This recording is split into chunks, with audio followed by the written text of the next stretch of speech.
Well, even without Quad, I think the relations between China and India were going downhill, and the last year has been quite catastrophic in some ways. What happened last year, the border crisis, which is still continues, where a part of disengagement process has only just begun.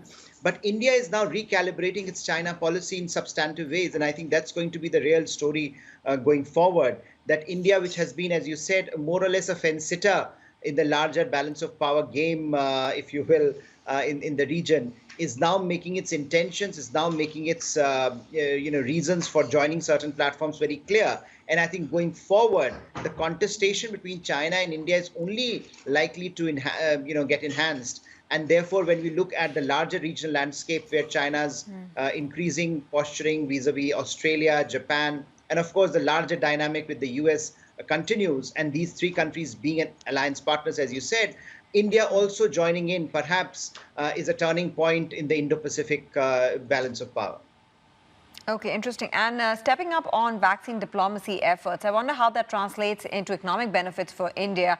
They're talking about making India the manufacturing hub for vaccines. But aside of that, coming out of this pandemic, do you think that the kind of build-up in relations that we've seen on the back of vaccine diplomacy that India has initiated, it could pay back in economic terms, long-term for India as well?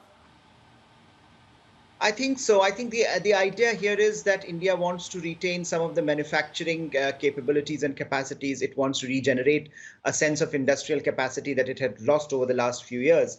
And what this particular step does, the Quad vaccine program, where Australia, Japanese and Americans are committing funding, and Australians are helping with the logistics of supplying and distribution of vaccines, is a very important step, because it tells you a larger story that these four countries are now looking to leverage each other's strengths, whether it is in geopolitics or geoeconomics. And I think economics and the fact that vaccine at this particular point in time, pandemic is the biggest story of our times, and the region is grappling with both health and wealth consequences of COVID-19. The fact that these four countries can come together and deliver a united message to the region that they are willing to help during this time of crisis, it sends out an important message. Sure. Also, in terms of India's role as a supplier of these vaccines, it is important to leverage India's strengths, because at one point India is trying to support a lot of other countries, but there is also a realization that India can only do so much. It needs help from other like-minded countries.